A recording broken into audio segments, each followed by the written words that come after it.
پاک صلی اللہ تعالی علیہ وسلم سر کے بالوں سے لے کر پاؤں کے ناخنوں تک سراپا رحمت. صرف حضور صلی اللہ علیہ وسلم رحمت کی ایک صفت سے متصف نہیں بلکہ وجود ہی رحمت ہے. سارا وجود ہی رحمت. حضرت عائشہ صدیقہ رضی اللہ تعالیٰ عنہ نے عرض کی یا رسول اللہ صلی اللہ علیہ وسلم کل آپ ایک شخص کو ڈانٹ رہے تھے. اگرچہ حضور اپنی ذات کے لیے کسی کو ڈانٹتے نہیں, کہ اللہ کی حدوں کو توڑتا تھا تو محبوب ناراضگی کا اظہار فرماتے تھے. یا رسول اللہ صلی اللہ علیہ وسلم آپ ڈانٹ رہے تھے, تو حضور نے فرمایا عائشہ فکر نہ کر, میں نے اپنے رب سے دعا مانگ لی ہے کہ یا اللہ اگر میں اپنے امتی کو کبھی ڈانٹ بھی دوں تو اتنا ثواب دینا جتنا تو اسے فرض نماز کا ثواب دیتا ہے. تو محبوب پاک صلی اللہ تعالیٰ علیہ وسلم کا جلال اور جمال دونوں امت کے لیے رحمت. حضور کا مسکرانا بھی رحمت ہے, اور کبھی آنکھوں سے آنسوؤں کے قطرے نکل جائیں تو وہ بھی رحمت ہی رحمت. اس لیے فرمایا میرا یہاں موجود رہنا بھی رحمت ہے تمہارے لیے, اور قبر میں جانا بھی رحمت. سراپا رحمت ہے حضور کا وجود. نبی کریم صلی اللہ تعالیٰ علیہ وسلم کی رحمت سے ہر خاص و عام کو حصہ ملتا تھا. ایک جملہ اگر کہوں تو شاید بات سمٹ جائے, حضور نے گردنے جھکانا پسند نہیں کیا, عزتیں دینا پسند فرمایا ہے. ہم بڑے راضی ہوتے ہیں سڑک پہ چلتے چلتے کسی آدمی کی موٹر سائیکل کسی آدمی کی گاڑی کے ساتھ اگر ٹکرا گئی تو اگر تو وہ جھگڑا کرنے لگا تو پھر تو وہ طاقتور ہے, اور اگر اس کی زبان سے یہ نکل گیا نا کہ مجھ سے غلطی ہو گئی تو پھر جو اس شخص کا حال ہوتا ہے وہ دیکھنے والا ہوتا ہے. اگر وہ مزاحمت کرتا ہے تو پھر حالت یہ ہے کہ نہیں اس میں بھی کوئی دم خم ہے, اور اگر اس کی زبان سے یہ لفظ نکل گئے کہ یہ مجھ سے غلطی ہو گئی میں بھول گیا تھا, تو کہتا تو سڑک پہ چڑھا کیوں تھا, اگر بھولنا تھا تو آیا کیوں تھا, پھر تو پہنچا کیوں. ہمارے ہاں لوگ گردنیں جھکا کر سامنے والے کو شرمندہ کر کے اس کی کمزوری کو تلاش کر کے خوش ہوتے ہیں. جو آدمی کسی کی چار باتیں سن لے تو وہ سنانے والا کہتا ہے دیکھو نا میں نے سنائی ہے نا پھر چار باتیں, اب چپ کر گیا. حالانکہ یہ تیری غلط فہمی ہے, سننے والا تو اس سے زیادہ عقل مند ہے, لیکن اس کو اللہ نے جو طبیعت دی ہے اس کی نفاست پسند نہیں کرتی تجھے ترکی بترکی جواب دیا جائے. اس کی طبیعت, کچھ لوگ ایسے ہوتے ہیں جن کا مزاج نہیں ہوتا, حرج نہیں پتہ ہے, لیکن مسئلہ یہ ہوتا ہے کہ اس سطح پہ اترنے کو بعض لوگوں کی طبیعت, ان کا اخلاق, ان کا کردار, ان کی شخصیت اجازت نہیں دیتی. میری بات کو سمجھ رہے ہیں آپ حضرات؟ اجازت نہیں دیتی. چونکہ سامنے والا اگر غلط کر رہا ہے تو اس کا مطلب یہ تھوڑی ہے کہ ہم بھی ویسے ہی ہو جائیں گے. ہم اپنا معیار نہیں چھوڑ سکتے, ہم جس مقام پہ ہیں ہم اپنا سٹیٹس نہیں چھوڑ سکتے. وہ کر رہا ہے تو ٹھیک ہے, اس کی جو حیثیت ہے جو اس نے ٹھیک سمجھا, جتنی اس بیچارے کی صلاحیت تھی وہ ادھر اتر گیا. امام احمد بن حنبل رحمۃ اللہ تعالی علیہ ندی کے کنارے بیٹھ کے وضو کر رہے تھے, ایک بچھو آیا تو ساتھ ساتھ چلنے لگا تو بچھو پانی میں گر گیا. امام احمد بن حنبل نے اسے اٹھایا, باہر نکالا, اور جب ہتھیلی پہ رکھا تو اس نے ڈنگ مارا. اب وہ بھیگا ہوا تھا, جب اس کو کنارے پہ رکھا وہ تھوڑا سا پھر چلا تو پھر پانی میں گر گیا. امام صاحب نے پھر اس کو باہر نکالا تو اس نے پھر ڈنگ مارا. اب بھیگا تھا, پھر چلنے لگا تو پھر گرا. 7 دفعہ وہ گرا, اور 7ویں دفعہ جب امام احمد بن حنبل نے نکالا تو خادم جو ساتھ تھا وہ پریشان ہو گیا, کہنے لگے حضور چھوڑ دیں, آپ نکالتے ہیں وہ ڈنگ مارتا ہے, چھوڑے ڈوبنے دیں. تو امام صاحب فرمانے لگے وہ اپنی بری عادت نہیں چھوڑ رہا تو میں اپنی اچھی کیسے چھوڑ دوں. وہ بری پہ اڑ گیا ہے, ڈانگ مارنا نہیں چھوڑ رہا تو میری تو اچھی ہے بچانے والی. وہ بری پہ اڑ گیا تو میں اچھی پہ نہ اڑوں, مارنے دو کتنے مارتا ہے, میں اپنی اچھی عادت چھوڑ سکتا. ٹھیک ہے, اس کا اپنا معیار ہے, ہمارا اپنا معیار ہے, اس کا اپنا طرز زندگی ہے, ہمارا اپنا ہے. وہ اپنی شوخیوں میں راضی ہے تو راضی رہے, ہم اپنی نفاست کو چھوڑ سکتے, ہم اپنے اندر تبدیلی پیدا کر لیں, اس کے لیول پہ اتر آئے. یہ کیسی عجیب بات. تو بھائی میرے محبوب کریم صلی اللہ علیہ وسلم کی زندگی میں نفاست ہے. حضور نے لوگوں کو شرمندہ کرنا پسند نہیں کیا. ایک شخص حضور کے گھر میں مہمان آیا رات کے وقت میں, اس نے کہا میں نبی پاک صلی اللہ علیہ وسلم کے آپ نے سنا ہوا ہے کہ اتنا زیادہ گھر کے اندر گنجائش نہیں تھی رہنے کی. حضور کئی دفعہ مسجد میں ٹھہراتے تھے یا مہمانوں کو صحابہ میں بانٹ دیتے تھے. وہ کہنے لگا میں نے آپ کے گھر میں ہی قیام کرنا ہے. فرمایا ٹھیک ہے آ جاؤ. صحابہ کہتے ہیں جتنا بھی 4-5 بکریوں کا دودھ سارے اہل خانہ استعمال کرتے تھے، محبوب کا سارا گھرانہ وہ سارا کٹھا ہی اکیلا ہی دودھ پی گیا. سارا جتنا کھانا تھا اکیلا ہی کھا گیا. رات کو اسے چارپائی پہ سلایا گیا تو کھا اتنا چکا تھا کہ اس کا پیشاب حضور کے بستر پر ہی نکل گیا. وہ جب آلودہ ہوا تو شرمندہ ہوا، اٹھ کے بھاگ گیا. کسی نے دیکھ لیا تو کیا بنے گا. کہتا ہے میں جب کنویں پہ گیا، جا کے میں نے غسل کیا، کپڑے دھوئے تو خیال آیا میری تو سونے کی انگوٹھی رہ گئی ہے وہاں. اب طبیعت اجازت نہیں دیتی تھی کہ وہاں لوگ کٹھے ہوں گے. یہاں نماز کے دوران اگر کسی کا موبائل بج جائے نا تو پکے نمازی پکے ان سے نہیں معافی ملتی. وہ جو کچا پکا ہے بیچارہ وہ شاید کسی وقت معافی دے دے، پکے نمازی نہیں معافی دیتے. کہتے تیرا بج کیسے گیا، تو نے سمجھا ہی نہیں. مجھے ایک شخص نے نا ویڈیو دکھائی، کہنے لگا جی تسی بڑی وکالت کر دیا مولویاں دا حال ویکھو. وہ میں ڈر رہا تھا، میں نے کہا پتہ نہیں اب کیا نکلے گا. کہتے میں نے خود ریکارڈ کی ہے. تو میں نے کہا دکھاؤ. ویڈیو میں یہ تھا کہ نماز امام صاحب نے مکمل کی ہے تو دعا کے ہاتھ پھیرے ہی ہیں انہوں نے، تو وہ موبائل لے کے جا رہے ہیں باہر ٹوٹیوں کے پاس جا کے فون سننا شروع کر دیا. کہنے لگا جی یہ مولویوں کا حال ہے، نماز مکمل نہیں ہوئی فون کان کے ساتھ، تو دوسرے کیسے باز آئیں گے. میں نے کہا یہ تو بہت جرم کیا اس نے، تو اس کا پھر کیا اشر کیا آپ لوگوں نے. کہتے نہیں آپ کو دکھانے لو. میں نے کہا پاگل آدمی، اس کے گھر سے بھی فون آ سکتا ہے. کہنے لگا نہیں گھر تو مسجد میں ہی ہے، وہاں سے کیسے فون آئے گا. تو میں نے کہا اصل میں تجھے پتا نہیں، ہو سکتا ہے اس کی بہن نے فون کیا ہو کہ خامن نے 2 تھپڑ مار کے باہر نکال دی ہے. تو وہ ایسا وقت ہوتا ہے جب کھڑا نہیں ہوا جاتا، بات سننی پڑتی. یار معافی نہیں دیتے، ایک ایک جملے پر ایک ایک حرف پر لوگ اعتراض کریں گے، ایک ایک حرف پر کوئی گنجائش ہی نہیں. حضرت سیدنا انس بن مالک رضی اللہ تعالیٰ عنہ فرماتے ہیں ایک صحابی اپنے غلام کو مار رہے تھے تو نبی پاک پہنچ گئے. حضور نے فرمایا اسے معاف کر. اس نے کہا کتنی بار؟ ایک جملہ نبی پاک نے کہا تو حضرت انس کہتے ہیں میرے وجود کے رونگٹے کھڑے ہو گئے. اسے معافی دے دے. حضور کتنی بار؟ تو میرے نبی پاک نے فرمایا جتنی بار اللہ تجھے معافی دیتا ہے دے نا اتنی بار. وہ اگر تجھے بات بات پہ پکڑے تو تیرا کیا اثر کرے، سوچنا. اور رب زیادہ قادر ہے تجھ پر. ہم شرمندہ کرتے ہیں لوگوں کو چھوٹی چھوٹی باتوں پر، اور لوگ بڑے سمارٹ بنتے، بڑے سمارٹ. ہم احساس نہیں کرتے. احساس کی دولت حسن ہے زندگی میں. اور میرے رسول کا کمال یہ ہے کہ دنیا میں آج جتنا بھی احساس ہے یہ سارا میرے نبی کا دیا ہوا ہے. احساس جتنا بھی اس وقت ہے یہ سارا میرے رسول کا عطا کردہ ہے.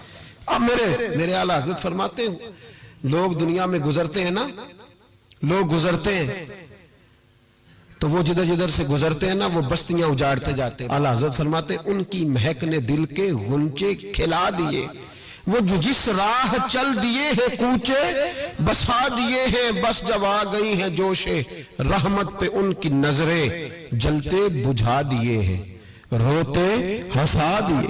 یہ کمال تھا میرے رسول پاک صلی اللہ علیہ. وہ شخص کہتا ہے میں انگوٹھی سونے کی رہ گئی تو دل میں خیال یہ تھا کہ واپس جاؤں گا تو وہاں تو حالات ہی بڑے گڑبڑ ہوں گے، لوگ اکٹھے ہوں گے، شرمندگی ہوگی، میں پیشاب کر رہا ہوں بستر پہ، حال بڑا سخت ہوگا، اتنے لوگوں کا سامنا کیسے کروں گا. لیکن مجبوری تھی، انگوٹھی سونے کی تھی، بڑی قیمتی تھی. کہتے ہیں اس انگوٹھی کی مجبوری نے مجھے شرمندگی کا سامنا کرنے پہ مجبور کیا. اور جب میں آ کے حضور کے کمرے کے باہر کھڑا ہوا تو وہاں تو کوئی بھی نہیں تھا. اللہ کے رسول نے بالٹی میں پانی رکھا ہوا تھا اور میرے پیشاب پر پانی بہا رہے تھے. خود رسول پاک فرماتے ہیں حضور پانی بہا رہے تھے اور جب میری طرف دیکھا تو محبوب نے مسکرا کے فرمایا غسل کر لیا آپ نے؟ آپ کو تکلیف ہوئی جب انسان کا معدہ کمزور ہو تو ایسی چیزیں ہو جاتی ہیں، فکر نہ کریں بیٹھے میں ناشتہ لاتا ہوں. کہتے ہیں حضور کے جملے تھے کہ طوفان تھا. وہ حضور کی گفتگو تھی کہ میرے اندر کی ہر چیز بجھاتی جا رہی تھی. تیری پہلی نظر کا وار توبہ دل اب تک دعائیں دے رہا ہے. فرماتے ہیں وہ جملے تھے کہ سختہ کر گئے, تزکیہ کر گئے, تصفیہ باطن کر گئے. محبوب یہ کہہ کہ گزرنے لگے تو میں نے بازو تھام لیا. میں نے کہا محبوبہ میں زیادہ پڑھا لکھا تو نہیں, سیانا تو نہیں, زیادہ کھانے والا موٹا تازہ آدمی ہوں. حضور میں کوئی انالیسز نہیں کر سکتا, تجزیہ نگار نہیں, باریک نہیں, پر میرا موٹا دماغ بھی مان گیا ہے کہ آپ واقعی اللہ کے سچے رسول ہیں. میرا موٹا دماغ بھی مان گیا ہے کہ آپ واقعی اللہ کے. وہ گھر گیا اور قبیلے کے ایک بندے کے پاس گیا. حضرت انس بن مالک کہتے ہیں جب واپس آیا تو 500 آدمی ساتھ تھا. کہنے لگا سونیا میں اکیلا نہیں آیا, ساری برادری سارا قبیلہ لایا ہوں اور سب کو میں نے بتایا ہے کہ دنیا میں جسے میں دیکھ کے آیا ہوں ایسا تم نے کبھی نہیں دیکھا ہوگا, جس کی میں زیارت کر کے آیا ہوں ایسا نہیں تم نے دیکھا ہوگا. تو محبوبہ ہم سارے آئے ہیں پڑھائے کلمہ, ہم بھی آپ کے غلام بننا چاہتے ہیں. ہم شرمندہ کر کے بڑے راضی ہوتے ہیں, بڑے راضی. لوگ معافیاں مانگ رہے ہیں, منتیں کر رہے ہیں, جناب غلطی ہو گیا. تو ہوئی کیوں؟ میں تو ایسا ہوں, میں نے تو کبھی نہیں کی, میری مثال دیکھ لو. میں تو لوگ فوراً دلائل دیں گے. او بھائی کسی کو شرمندہ کر کے تجھے کیا ملے گا؟ کسی شخص کو تھوڑی دیر کے لیے جھکا کے تیرے نفس کی کون سی تسکین ہے جو حاصل ہوتی, تیرے وجود کے اندر کون سی. اور ناراض نہ ہونا, یہ ہر طبقے کا معاملہ ہے. جتنا کوئی اس کے نیچے ایک آدمی ہے یا 2 آدمی ہے, وہ روب ڈال کے خوش ہوتا ہے, وہ اس کو پریشان کر کے نیچا دکھا کے راضی ہوتا ہے. میرے رسول دنیا میں لوگوں کو نیچا دکھانے نہیں آئے, عزتیں عطا کرنے آئے. حضور بلندیاں دینے آئے, نبی پاک نے وقار دیا. میں کبھی کبھی پریشان ہو جاتا ہوں جب لوگ آ کے کہتے ہیں نا بچی کی شادی ہے, تعاون کریں کرائیں. تو ایک سوال ذہن میں آتا ہے کہ کس پہلو سے تعاون کریں؟ بچی کی شادی پہ کھانا پکانا فرض ہے؟ بولیں تو صحیح. سنا کبھی جہیز دینا؟ کس چیز کا تعاون کریں بتائیں؟ کرنا چاہیے. میں اپنی بساط بھر دوستوں کی توجہ دلاتا ہوں کہ یار یہ ضروری ہے, اس کے ساتھ تعاون کریں. لیکن سوال میرا یہ ہے کہ اس میں فرض کون سی شے ہے؟ وری دینا فرض ہے, زیور ڈالنا کس بات کی, تعاون کس بات کا کرائیں؟ اگر کوئی ہم سے اس کا شرعی تقاضا پوچھے تو کیا جواب دیں اس کو؟ میرے پاس کوئی استفتاء لے کے آتا ہے تو میں کیا جواب دوں گا؟ اس میں کون سی شے ضروری ہے؟ پھر اگر آپ ناراض نہ ہو تو فکرہ کہہ جاؤں, دل کرتا ہے بچی والوں سے تعاون نہ کرے, بیٹے والے جو غریب مسکین جہیز کے پیچھے بھاگ رہے ہیں ان سے ہی تعاون کیا جائے. اعلان کیا جائے جس کے بیٹے ہیں سارے آؤ ان سے تعاون کریں تاکہ وہ بیٹی والوں کو تنگ نہ کریں. پھر میرا تو ترجمہ یہی ہے. اس طرح نہ کریں کہ تنظیمیں قائم کریں اور بیٹوں والوں کو کہیں پیسے تنظیم سے لے لو, بچی والوں سے نہ لینا. یہ بہتر نہیں زیادہ؟ تجارتیں کرتے پھرتے ہو, بیٹا اللہ نے دے دیا ہے تو عرش پہ بیٹھ گئے ہو, رب تبارک و تعالیٰ نے تھوڑا نواز دیا ہے تو تیرا دماغ ہی کہیں اور چلا گیا ہے. اس کا باپ بیٹی کا منتیں کرتا پھرتا ہے 2000 4000 5000 10000. اور میں اکثر کہتا ہوں شادی والے دن اتنی کمزور پتلی حالت دنیا میں کسی کی نہیں ہوتی جتنی بچی کے ماں باپ کی ہوتی. کہتے ہیں کہ پلیٹ کھانا کم پڑ گیا تو تباہی آ جائے. تو ان غریبوں سے پہلے تعاون نہ کریں جن کے بیٹے ہیں, ان مسکینوں کو نہ دیں, ان کے لیے زکوٰۃ کے حکم کا فتویٰ نہ دے دیں کہ ان کو لگتی ہے. شادیاں کر رہے ہو, تجارتیں کر رہے ہو, یہ کس قسم کا ماحول بنا لیا. میرے رسول کریم صلی اللہ تعالی علیہ وسلم نے تو فرمایا بیٹیاں بخشش کا ذریعہ ہوتی ہیں, بیٹیاں رحمت کا سبب ہوتی ہیں, اور تم نے بیٹیوں والوں کے لیے بیٹی کو عذاب بنا دیا ہے معاذ اللہ. کس چیز کا تعاون؟ ہم شرمندہ کرتے, شرمندہ. آج بھی داماد بڑی تکلیف پہنچاتا ہے, آج بھی ڈرتے ہیں اس کے گھر والے کہیں کوئی ایسی بات نہ ہو جائے.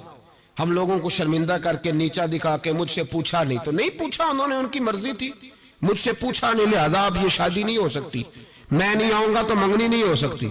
صرف یہ کہ تو منوانا چاہتا ہے. ہمارے شادیوں کے موقع پہ لوگ پیچھے پیچھے بھاگتے ہیں, پھپھی ناراض ہو گئی, ماموں ناراض ہو, صرف لوگوں کو شرمندہ کر کے پیچھے بھگا کے نفس کی تسکین ہوتی ہے. یہ تیرا میرا طریقہ ہے پر یہ میرے رسول کا طریقہ نہیں. یہ میرے نبی پاک کا طریقہ، یہ سید عالم کا طریقہ سنو۔ حضرت جابر بن عبداللہ رضی اللہ تعالیٰ عنہ فرماتے ہیں میری بہنیں تھیں، میرے ابا جی انتقال کر گئے تھے احد کی جنگ میں، فرماتے میں غریب تھا، میرے رسول پاک اس طرح بہانوں سے میری مدد کرتے تھے کہ مدد بھی ہو جاتی تھی اور مجھے عزت بھی مل جاتی تھی، بہانوں سے سٹائل اس طرح کا تھا، تیری صورت تیری سیرت زمانے سے نرالی ہے، تیری ہر ایک ادا پیارے ادائے بے مثالی ہے۔ فرماتے جنگ کا موقع تھا، میں حضور کے ساتھ چل رہا تھا، میرا اونٹ کمزور تھا، ضعیف تھا، لاغر تھا، سواری کمزور تھی، میں پیچھے رہ گیا۔ ہزاروں لوگ جہاد سے واپس آ رہے تھے، نبی پاک صلی اللہ علیہ وسلم سب سے آگے قیادت کر رہے تھے۔ فرماتے حضور نے 2-3 دفعہ پلٹ کے پیچھے دیکھا، جب میں نظر نہ آیا، اور بھائی پیچھے رہنے والوں کو کون دیکھتا ہے؟ پیچھے رہنے والوں کو بھی کبھی کسی نے دیکھا ہے؟ کہتے ہیں جب میں نظر نہ آیا تو حضور اپنا گھوڑا دوڑاتے ہوئے پیچھے تشریف لے آئے، صلی اللہ سارے پڑھیے درود پاک صلی اللہ علیہ۔ حضور اپنا گھوڑا دوڑاتے ہوئے پیچھے تشریف لائے اور پیچھے آ کے میرے پاس کھڑے ہوئے، اور حضور نے فرمایا جابر اسے دوڑاتا کیوں نہیں؟ میں نے کہا حضور دوڑنے کے قابل ہو تو دوڑاؤ نا، کمزور ہے، ضعیف ہے، لاغر ہے۔ حضور کمزور آدمی کی کمزور سواری۔ فرماتے حضور کے ہاتھ میں چھڑی رہتی تھی، میرے محبوب نے اونٹ کو چھڑی لگائی۔ اللہ کے حبیب فرماتے ارسلت الی الخلق، میں مخلوق کا رسول ہوں، ساری مخلوق جنوں اور انسانوں کے علاوہ جانتی ہے کہ میں اللہ کا رسول ہوں۔ فرماتے حضور نے چھڑی لگائی اور اونٹ سے فرمایا تو دوڑتا کیوں نہیں؟ حضرت جابر کہتے ہیں جو سب سے پیچھے تھا وہ سب سے آگے نکل گیا، میں اس کی لگام پکڑ کے کھینچتا، پر اسے تو حضور کا حکم ملا ہوا تھا نا، ماتے آگے نکل گیا۔ قربان جاؤں محبوب کی ادائے دل نوازی پر، کہتے ہیں محبوب بھی گھوڑا دوڑا کے میرے پیچھے آئے تو میں آگے نکل گیا۔ میرے قریب آ کے فرمانے لگے چل یار ہمیں بھی ساتھ لے لے، ہم بھی تیرے قافلے میں شامل ہیں، ہمیں بھی خود بھیک دے خود ہی کہے منگتے کا بھلا ہو، خود بھیک دے خود ہی کہے منگتے کا بھلا ہو۔ فرمایا ہم بھی ساتھ ہیں، ساتھ لے لو۔ کہتے میں حضور کا چہرہ دیکھنے لگا، ایک جگہ پڑاؤ کیا تو فرمایا تیرا اونٹ پسند آ گیا یار، بوڑھا ہے پر آج بھی سب سے آگے نکل جاتا ہے، کمزور ہے پر آج بھی اس کی رفتار دوسروں سے زیادہ ہے، پسند آ گیا، بیچ نہیں دیتے؟ تو میں نے کہا حضور آپ کا ہی ہے رکھ لیں۔ فرمایا نہیں، تو بتا اگر مارکیٹ میں بیچتا تو کتنے کا تھا؟ کہتے میری جھکی جھکی نظریں، اور مجھے اونٹ کی بڑی ضرورت تھی، ایک کی تو میرے پاس جانور تھا۔ حضور نے کہا بیچ دو، تو ضرورت بڑی تھی، محبوب نے فرمایا بیچ دو، اب پیسوں کی بھی ضرورت تھی، اونٹ کی بھی ضرورت تھی۔ تو میں نے کہا حضور ٹھیک ہے، فرمایا مارکیٹ میں بیچو تو کتنے کا؟ حضور 6 دینار کا۔ تو میرے کریم نے فرمایا نہیں میں تو پورے 10 دوں گا، اور کہا بلال پیسے دے دو، مال مدینے جا کے لے لیں گے۔ حضرت بلال حبشی رضی اللہ تعالیٰ عنہ فرماتے میں نے پیسے دیے، جناب جابر کہتے میں مدینے پہنچا، میں نے اونٹ کو نہلایا دھلایا، پیارا سا کجاوا ڈالا، نئی رسی خرید کر میں نے لگام ڈالی، سجا سوار کے در رسول پہ لے گیا۔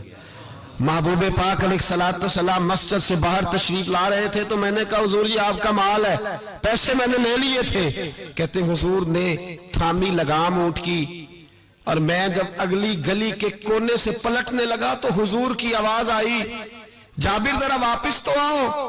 کہتے میں واپس آیا تو محبوب نے میری طرف دیکھا اور دیکھ کے فرمایا جابر یہ میرا اونٹ ہے، بڑھاپے میں بھی جب سواریوں میں چلے تو سب سے آگے نکل جاتا ہے، یہ جب چلتا ہے تو سب سے آگے ہوتا ہے، اور فرمائے سے کمزور نہ سمجھنا، اس کی سواری بڑی شاہانہ بڑی پیاری بڑی عظیم ہے، بڑا خوبصورت ہے۔ اور حضور نے فرمایا یہ نہ سمجھنا 6 دینار کا ہے، میں نے 10 کا خریدا ہے۔ اور پھر مسکرا کے فرمایا تمہیں پتہ ہے نا تحفہ لینے دینے سے محبت بڑھتی ہے، میرا دل کرتا ہے اونٹ تمہیں تحفے میں دے دوں۔ حضرت جابر بن عبداللہ رضی اللہ تعالیٰ عنہ فرماتے میں ہکا بکا رہ گیا، یہ نظام کیسا ہے؟ مجھے پیسوں کی ضرورت تھی تو میرا وہ مسئلہ بھی حل ہو گیا، اونٹ کی ضرورت تھی تو وہ میرا مسئلہ بھی حل ہو گیا۔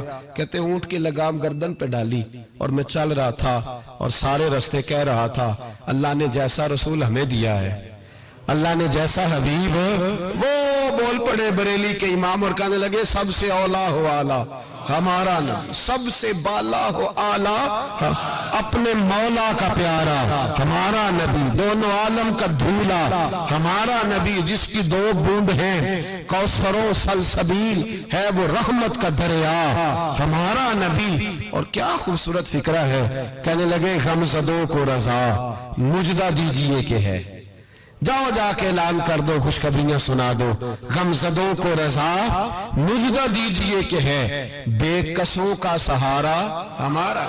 تو رسول پاک علیہ السلام نے تعاون بھی فرمایا لیکن عزت کا خیال بھی فرمایا، نبی پاک نے نواز بھی دیا لیکن لائن میں لگا کر رسوائی نہیں کی۔ حضور کسی کو شرمندہ نہیں کرتے، نبی پاک کا طرز کلام، طرز گفتگو، طرز رہن سہن یہ کسی شخص کی گردنیں جھکاتا نہیں تھا بلکہ یہ گردنیں اٹھاتا تھا، یہ لوگوں کو وقار دیتا تھا۔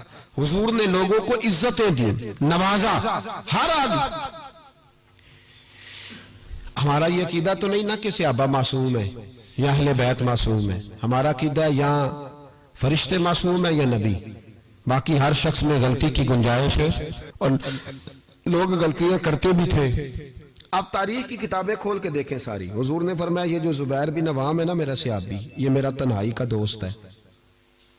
فرمایا یہ جو میرا سلمان فارسی ہے نا جنت اس کا انتظار کر رہی ہے۔ فرمایا یہ جو میرا مقداد ہے نا اللہ کے فرشتے اس پر فخر فرماتے ہیں۔ فرمایا یہ جو میرا عثمان غنی ہے فرشتے اس سے حیا کرتے ہیں۔ فرمایا یہ جو میرا مولا علی ہے نا فرشتوں میں اس کی بڑی دھوم مچی ہوئی ہے۔ یہ جو عمر ہے شیطان اس سے ڈرتا ہے، اور یہ جو ابو بکر صدیق ہے یہ میری ساری امت کا امام ہے۔ انسانوں میں کمیاں بھی تو ہوتی ہیں نا، لیکن حضور آپ کو جب بھی نظر آئیں گے خوبیاں بیان کرتے نظر آئیں گے۔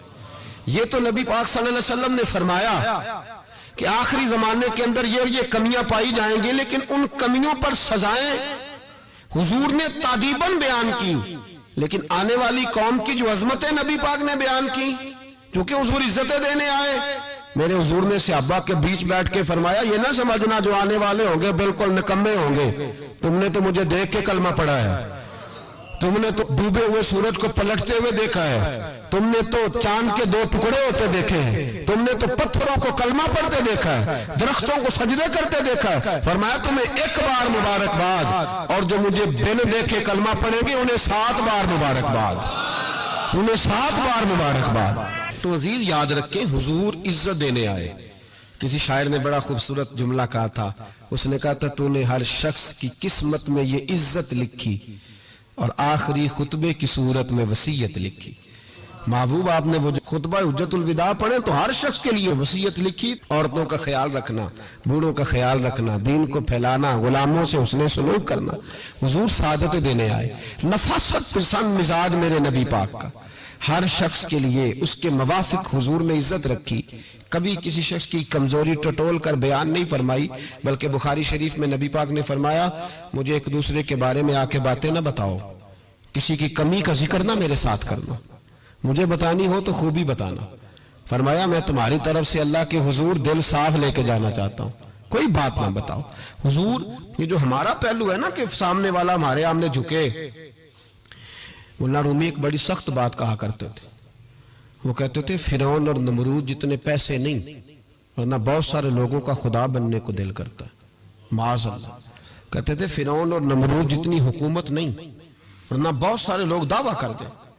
ہمارا وہ جو مزاج ہے نا پروٹوکول کا، وہ جو طبیعت بنتی جا رہی ہے ہماری، اور ہم دیکھتے ہیں کہ یہ 2-4 آدمی، ہم یقین کریں کہ کسی کو کہہ دے صحیح فیصلہ تجھ سے کرانا ہے، پھر جو فیصلہ کرنے والے کا ماحول ہوتا ہے وہ دیکھنے کے قابل ہوتا ہے، پھر وہ بیچارہ ایسے لگتا ہے جیسے تار پہ بیٹھ گیا، پھر تو بدل گیا، کسی کو کام کہہ کے تو دیکھیں، بس اس کی جو حالت ہوگی وہ ناقابل بیان ہوگی، ایسے جیسے اس وقت دنیا کا سب سے پاورفل ہستی یہی ہے۔ ایسے نہ کریں، اپنے آپ کو جب اللہ تبارک و تعالیٰ جتنی ذمہ داریاں دیتا جائے اتنا انسان کو جھکتے جانا چاہیے، اس لیے کہ میرے نبی کریم سید عالم صلی اللہ تعالیٰ علیہ وسلم نے فرمایا ہے جب تو اللہ کی رضا کے لیے جھکے گا تو پھر اللہ تجھے عزت عطا فرمائے گا، پھر اللہ تجھے بلندی اور وقار دے گا۔ تو نبی کریم صلی اللہ علیہ وسلم نے شرمندگی نہیں کسی شخص کی، بلکہ حضور نے پیار کیا، وارفتگی عطا فرمائی، لوگوں کا خیال رکھا، ان کی جہاں جہاں کمزوریاں آتی ہیں ان کمزوریوں کے باوجود خیال رکھا۔ آج لوگ تانا دیتے ہیں اسلام کی سزائیں معاذ اللہ بڑی سخت ہیں، ہاتھ کاٹ دو چور کے،